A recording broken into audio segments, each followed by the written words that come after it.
Pero parang pero hindi this is quite a revelation kasi we have always seen you as very fierce, very confident, and I was about actually I invited you for our last session about being alpha personality, and then pero how do you manage this? Because you're always like in the face of the public.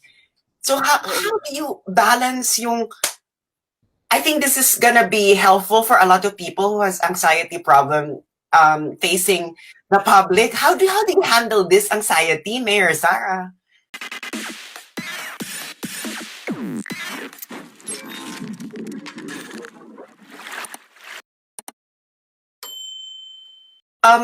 Mayor Sarah, you appear to be very soft-spoken, yet we all know that you are also very fierce.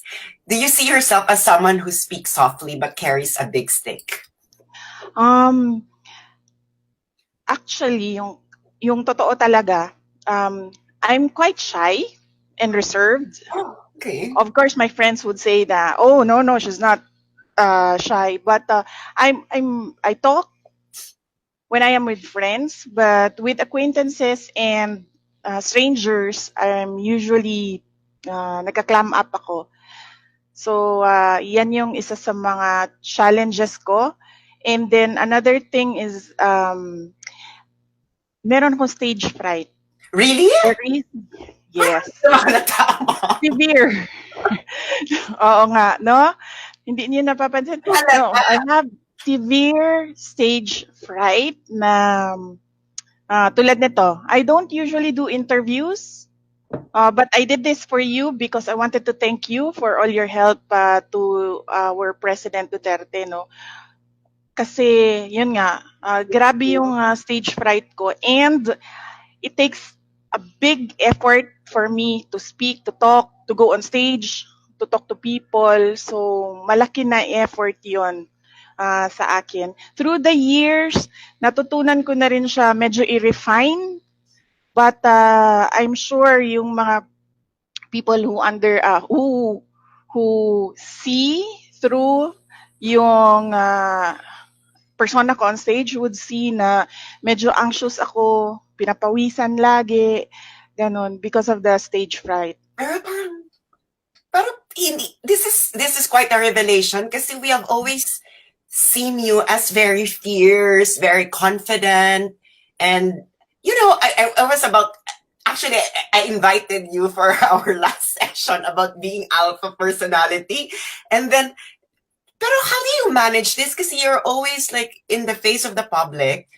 So how do you balance yung I think this is gonna be helpful for a lot of people who has anxiety problem facing the public. How do you handle this anxiety, Mayor Sarah?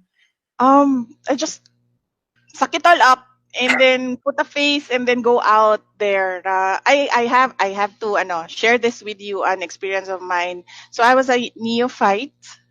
Hindi na rin ako neophyte nun because I was already running for mayor, and in one of the campaign rallies, sa sobrang hindi ko naayos yung sa loob ko, I was talking incoherently, I was not making sense, and nalilimutan ko kung ano yung mga points and na dapat ko sabihin, na after the campaign, after the rally, my President Duterte really talked to me. Sabi niya sa akin, are you drunk? Sabi ko, no. What is wrong with you? Sabi ko, hindi ko of course, my father has a very strong personality and I'm sure wala siyang stage fright. So hindi ko masabi sa kanya noon. And then he told me na, look at this person, look at this candidate, look at this person. Kita mo ba siya? Mas magaling pa siya sa iyo eh. Yan. So yun. Ano ka lang talaga? I'm soft-spoken because I'm very reserved na tao, and malaki yung stage fright ko talaga. So that when I go out, it is really an effort sa akin na magsalita, makipag-converse, to carry a conversation, especially with acquaintances and strangers. With friends, wala naman problema eh, kasi kaibigan eh. So do you consider yourself as an introvert rather than an extrovert? In a sense na I do not easily make friends, siguro, yes, oo. Kasi My circle of friends are very small dahil yun nga medyo hirap ako makipagkaibigan, mag-reach out. It's really a challenge, especially na because of my work as a politician. yeah. So it's a everyday challenge for me. Na ganun yung personality ko, and yet the demands of my work is quite the opposite. Pero yun na nga, pero as a mayor, right? Kasi iba yung, as Sara Duterte, na you do have stage fright and then you balance this like this. Pero as a mayor, parang you're expected to like interact with people a lot. I think more than any politicians, right? Na, kasi you are in the city, yan yung parang the highest government official na accessible sa mga citizens. So how do you manage that? That you interact with people every day? And parang naisip ko na parang napakahirap for you.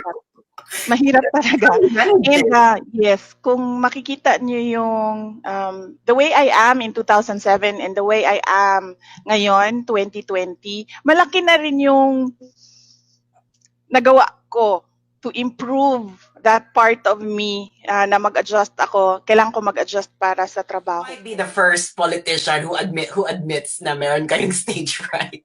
Then pa na you are the presidential daughter. So I can imagine na that would also add to your anxiety kasi nga 'di ba iba na yung dati Davao lang kayo ngayon, it's the entire Philippines. So what advice can you give to people who are dealing with anxiety? Well, number one, you have to focus on what you do. So it will be a challenge and a limitation for you to be efficient and effective if you allow that fear, that anxiety to rule you. So dapat isipin mo talaga na there is something that I have to do and I have to do this very good. So as I said kanina, sabi ko, you really have to suck it up, ilagay mo sa isang box, and then itago mo yung box, and then you just open it pag wala ka na, tapos na yung kailangan mo gawin. And then one thing also I learned through the years, kapag pinapawisan na ako and yung heartbeat ko, naririnig ko na sa ears ko, hindi na ako makapag-isip ng maayos. So, ganun talaga yung anxiety nyo na you hear your heartbeat na? Panic, yes. Oo, yung panic. And I learned that 10 deep breaths will calm you down. 10 deep breaths. Yes, oo. So usually yan din ang ginagawa ko before I go on stage. So deep breaths, 10. And I learned na medyo bumabagal yung pintig ng puso. So medyo kumakalma. So yun ang ritual ninyo para magkalma kayo sa inyong anxiety. Yes, especially when speaking in public, yes.